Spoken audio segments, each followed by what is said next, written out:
So, mini haul lang, mini grocery haul ng mga binili ko. So, eggs, and then clementine, and then binili ko si Pipam ng kanyang pang-merienda katulad nito.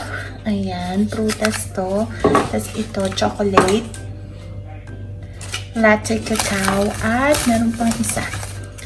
This one. Yan, para sa kanya yan. Ang breakfast ko, ito, tawag dito, yun. Tapos, dito ko siya sinasama sa yogurt. Tapos, bumili rin ako nitong Starbucks na cappuccino. Masarap din yung caramel macchiato. Tapos ito, para dun sa ube pandesal, debito di bira, farina, na pang torta, pang cake, and then farina na all-purpose flour, and zucchero, sugar. So, yun lang! Hi guys! Ngayon, magluluto tayo ng UBE cheese pandesal. Para sa mga ingredients, kailangan natin ng cake flour, ng tipo 0 na harina, extra harina para pag nagmasa tayo mamaya. Then, meron tayong 1/2 cup of sugar, 1 teaspoon of salt, 1 and 1/2 cup of milk. Then, meron tayong breadcrumbs para lalagyan natin ito mamaya kapag namasa na natin yung iluluto na natin. 1 tablespoon of baking powder, 1 pouch of yeast, 1 whole egg, then meron tayo ditong 5 tablespoon of butter, and ang ating ube na niluto ko kanina, plus meron tayong eaten cheese and cheeseburger slice. So, kahit anong cheese pwede. Tapos, meron tayong cooking oil and ube flavor. So, ang una natin gagawin, iwa-warm natin yung milk. Pag na-warm na natin siya, lalagyan siya natin ng 1 tablespoon dun sa 1/2 cup of sugar. Kukuha ka ng 1 tablespoon. Then, ilalagay natin siya. Pag nalagay na natin yung sugar, lalagay natin yung 1 pouch of yeast. Then, mix lang natin. Mix. Then, after that, then, iset aside muna natin siya. Tapos, kuha tayo ng malaking bowl. Dito, lalagay muna natin ang mga dry ingredients. Like, yung all-purpose flour or cake flour. Yung all-purpose flour natin. Then, yung ating baking powder. At yung natira nating sugar. Then, i-mix natin siya. So, pag na-mix na natin siya, naghalo na yung salt, sugar, cake flour, and flour. Lalagyan natin siya ng hole sa gitna. Lalagyan natin yung 5 tablespoon of butter.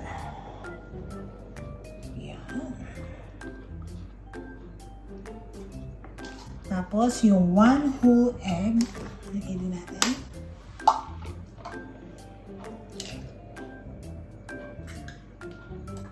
Then, mix natin siya ulit. And then, ilagay na natin yung ating ube flavor.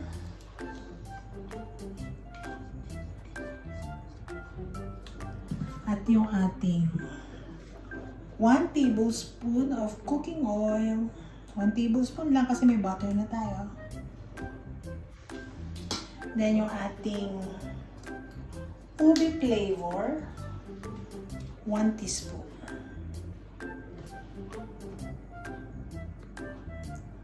Yeah.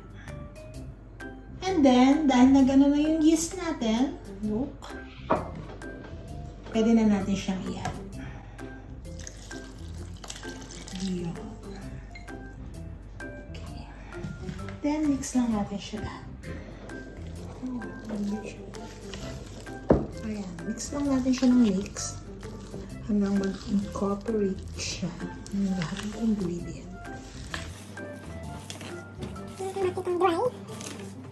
So, naginaw na ako kanina, disclaimer lang po. So, kailangan na natin siya kasing kamayin para ma-mix natin siya ng mas maganda.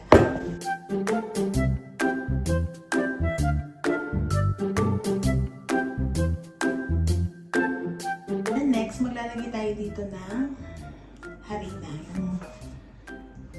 Ilalagay natin dito yung mixture para mamamasa na natin.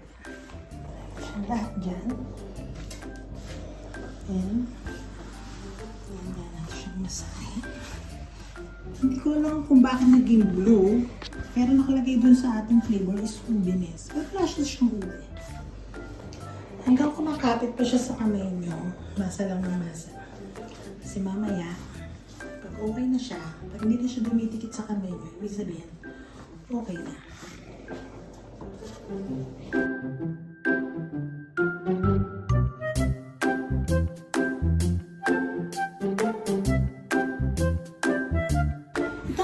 Kanina, lagyan lang natin siya ng konting oil. So, konti-konti lang. Ayan. Tapos, ilalagay natin yung ating dough.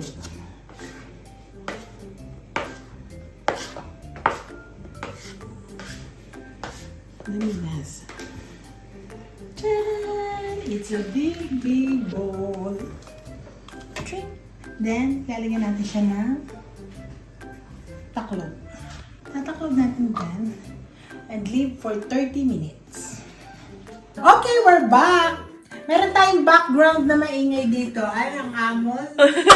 Nagising na kasi ang aming ewewi. So, nag-double na siya. Wow! So soft. Lalagay ulit natin siya dito. Yan. Ayan. Wow, it's so airy. So, yan. Hindi na natin siya pakakaano para hindi mawala yung air. Sasahatiin natin siya sa gitna. Set aside muna natin yung kalbiak. Pahabain lang natin siya. Wow.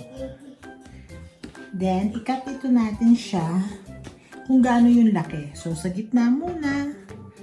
Tapos, sa gitna ulit. So, 8.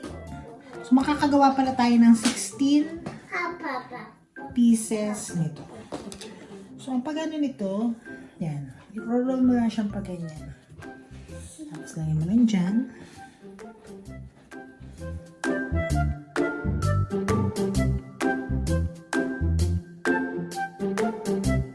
Ito nga pala po yung ubi kong ginawa. Ilalagay natin siya sa loob.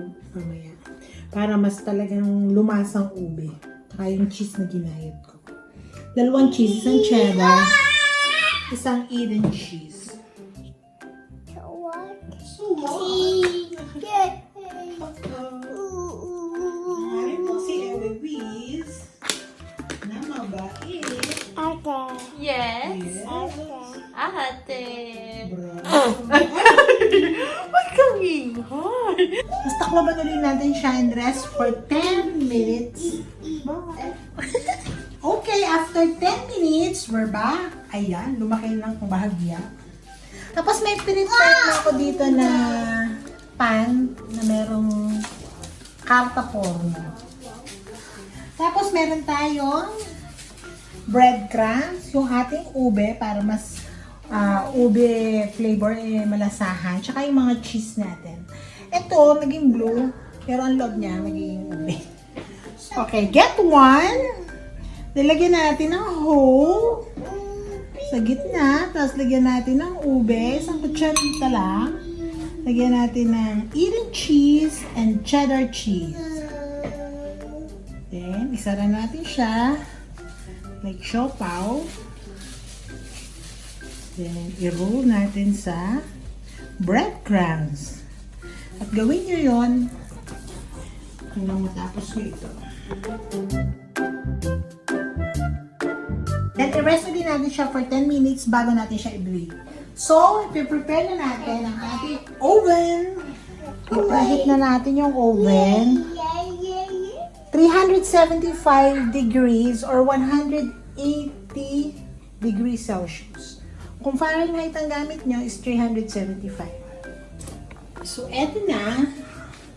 Papasok na natin siya sa ating oven. So, dito sa taas. Ilagay natin sa ilalim yung isa. So, check natin siya for 10 to 15 minutes. Okay? So, hi guys! Yan ang itsura niya. Lumalaki na siya. Ayan! Ang dumi ng oven namin, ano. Natuyo na siya eh. Kahit punasan namin, ayaw nang matanggal. But, yeah. May matakaw po dito sa ube. Ayan. Kitang-kita. Walang ebidensya. Kitang-kita ang ebidensya. Oh.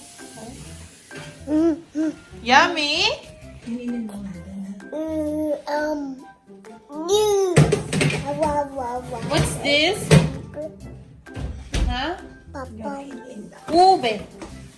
What's that? Huh?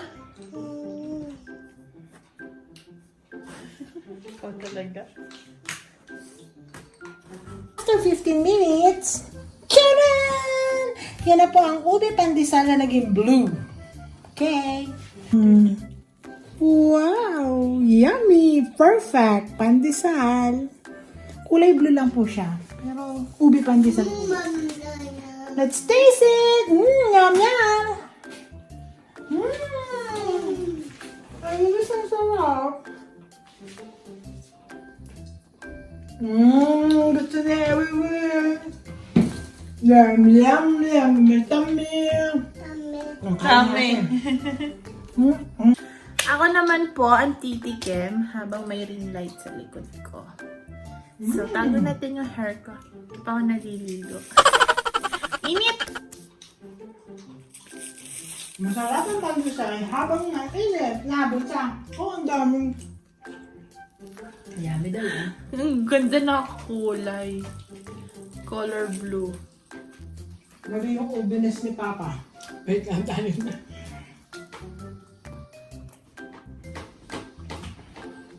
Yambot. Ikot-ikot na eh, kasarapan. Gusto po. Yummy. Eat. Eat na ang tinapay mo. Ang amos po niya, kain po siya nakain ng ube. Ako, nagpapakit ba? Ang daming alam. Lagyan natin ng Eden cheese. Wait, wala